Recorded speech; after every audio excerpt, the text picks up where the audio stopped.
आम्ही या सगळ्या प्रकरणात किसान सभा शेतकरी जवळपास 1 वर्षापासून या सगळ्या प्रक्रियेमध्ये सहभागी आहोत। आणि मी आपल्याला आमदार महोदय सांगतोय आणि प्रदूषण मंडळाचे अधिकारी आणि माननीय प्रांत अधिकारी, पोलीस अधिकारी, आमच्या सगळ्या लोकांनी जे प्रश्न उपस्थित केले ते कायद्याला धरून आहेत। त्याचा फक्त मी एक पॅराग्राफ वाचून दाखवतो जरा।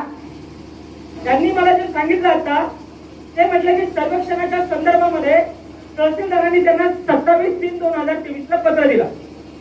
प्रक्रिया पेसा कायद्यानुसार बरोबर आहे का? 100% चुकीची आहे। ते कसे ना ते कायदा वाचून दाखवतो साहेब। एक ग्रामसभेला दिलं पाहिजे, एक ग्रामसभेशी बोललं पाहिजे। तहसीलदारांनी दिलं, तहसीलदारांना दिल्यानंतर तहसीलदारांनी हे पत्र यांना दिलं। त्याच्यावर ग्रामपंचायतीने तिथल्या ग्रामसभेने 27/4/2023 ला त्यांचं पत्र दिलं की अशा प्रकारचं काही सर्वेक्षण इथे करू नका, आमच्या ग्रामसभेशी चर्चा करा, आपण बोलू। अत्यंत बरोबर पत्र दिलं, त्यांचा ठराव दिला, तुमचा ठराव दिला ना त्यांनी 27/4/23 ला ठराव दिला। साहेब मी तुम्हाला एक महाराष्ट्र शासनाचा डॉक्युमेंट वाचतो। ग्रामसभेच्या ठरावाला पेसा गावातल्या, पेसा भागातल्या ग्रामसभेच्या ठरावाला घटनात्मक महत्व आहे, त्याला संविधानात्मक महत्व आहे। त्या ठरावाची तुम्ही अंमलबजावणी केली नाही म्हणून त्याच्यावर कारवाई सुद्धा ही ग्रामसभा करू शकते। मी डॉक्युमेंट वाचतो महाराष्ट्र शासनाचं, प्रदूषण मंडळाचे साहेब आणि सगळे अधिकारी।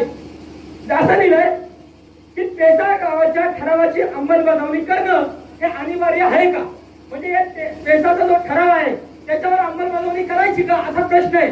त्याचं उत्तर सांगतो। त्यांनी असं लिहिलंय, पेसा गावच्या ग्रामसभेने पारित केलेला ठराव हा तिच्या कार्यक्षेत्रापुरता कायदा किंवा नियमाचा आहे। त्यांचा जो ठराव आहे ना ग्रामसभेचा असतो ह्या गावापुरता आणि ह्या कार्यक्षेत्रापुरता साहेब कायदा आणि नियमाचा आहे। आणि म्हणून म्हटलंय दिल्ली मुंबईमध्ये आम्ही दिल्लीला सरकार आहे पण आमच्या गावात आमची सरकार आहे आणि या सरकारचा कायदा आहे, या सरकारचा नियम आहे साहेब आमदार महोदय। आणि त्यांनी ठरावाच्या माध्यमातून ते दिलं होतं 2024 ला, बरोबर ना, 23 ला, 1 महिन्याने। त्या ठरावावर तुम्ही काय केलं? त्या ठरावात पुढे वाचतो, कारण पेसा कायदा हा 73व्या घटना दुरुस्तीचा भाग आहे।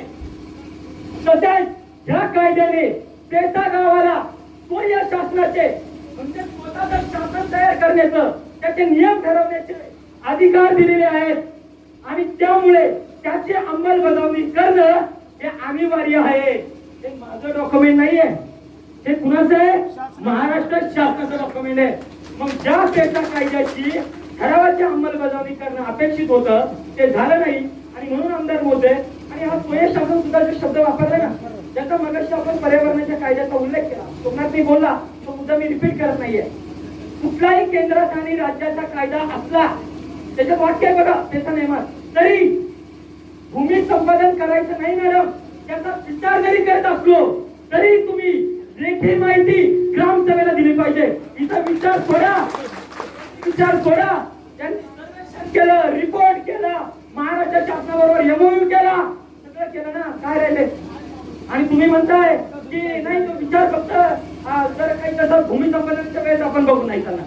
माझी आपल्याला विनंती आहे, आपल्याला जर ही चर्चा अजून वाढवायची तर बिनधास्त वाढ, त्यानुसार वाढू, भूमी संपादन वाढू, अनुसूचित 5वी काढू, सगळं वन हक्क कायदा काढू, सगळ्याच काढू, काय हरकत नाही, काय सगळ्या पोरांची आणि सगळे आदिवासींची पोरं पण शिकले निरक्षर नाहीये। हे सगळं झालं तर करायचं असं तर बिनधास्त या निघाली सल्ला, आमची पण निघाली टीम बोलवतो, तो मुद्दा नाहीये। एकूण पंप स्टोरेजचा पर्यावरणीय परिणाम काय त्याच्यावर पण निघाली टीम बोलवतो, तो आज मुद्दा नाहीये। आमदार महोदय माझी स्पष्ट विनंती आहे, हा सर्वेक्षणच मुळात पेसा कायद्याचं उल्लंघन झाले।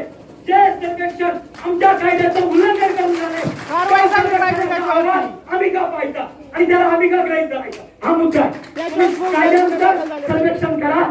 एक दुसरा मुद्दा नाही बाबा आमदार महोदय, त्याच्यामुळे या कायद्याचं मुळातच सर्वेक्षणच तर पेसा कायद्याचं उल्लंघन करून झालेलं आहे आणि त्याच्यातून बनलेल्या रिपोर्टवर आम्ही चर्चा करायची, हा मुद्दा आहे। कारण अगोदर ज्याने एखाद्याने चुकी केली परत त्या चुकीला आम्ही पाठिंबा द्यायचा। तुम्ही कायद्याचं उल्लंघन केलं असेल, आम्ही मात्र कायद्यानुसार चालू। आणि त्याच्यामुळे माझी अशी विनंती आहे की पेसा कायद्याला धरून आपण ही सगळी प्रक्रिया जर आपल्याला करायची काही असेल तर ती पेसा कायद्यातल्या नियमांना धरून करावी. त्यावेळेस आपण बघू. हा पहिला मुद्दा. आणि म्हणून प्रदूषण नियंत्रण मंडळाने माननीय उपजिल्हाधिकारी मॅडमनी आज आमदार महोदयांच्या अध्यक्षतेखाली असलेल्या बैठकीत तात्काळ ठराव करावा की हे आपण पेसा कायद्याच्या नुसार नंतर बघू. पहिली तात्काळ 21 ची जनसुनावणी आम्ही स्थगित करू. दुसरा मुद्दा आता आमदार साहेबांना हे जरा जास्त अधिकार आहेत. आमदार महोदय तुम्ही अजून एक अधिकार तुमचा वापरू शकता. पेसा गावाच्या ग्रामसभेला तर माहिती दिलीच पाहिजे. ते कायद्याने बंधनकारक आहे लांडे साहेब. पण दुसरा मुद्दा काय, या तालुक्याचे जे आमदार आहेत, या भागातले जे खासदार आहेत, त्यांना लोकांनी निवडून दिले ना, त्यांना जर हा प्रकल्प माहित नसेल तर याची जनसुनवाई असतं का? तुम्हाला सुद्धा बंधाऱ्यात ठेवलेले प्रशासनाला नाहीये. तुम्ही माझं म्हणणे 4 दिवस अगोदर कोण अधिकारी तुम्हाला येऊन त्या प्रकल्पाची जर माहिती देत असेल तर आपण त्याच्यावर काय करायचं? एवढे दिवस ते का नाही आले माहिती द्यायला? आज तुम्हाला ते माहिती घेऊन त्याच्यामुळे 4 दिवस अगोदर तुम्ही आम्हाला, आमची विनंती आहे की सगळी प्रक्रिया पेसा कायद्याचं उल्लंघन करून झालेली आहे. इथल्या लोकप्रतिनिधींना अंधारात ठेवून ही प्रक्रिया झालेली आहे. आणि म्हणून पहिल्यांदा ही जनसुनवाई 21 ची स्थगित करू. त्याच्यानंतर पेसाच्या नियमानुसार काय प्रक्रिया असेल त्या नियमानुसार करूया.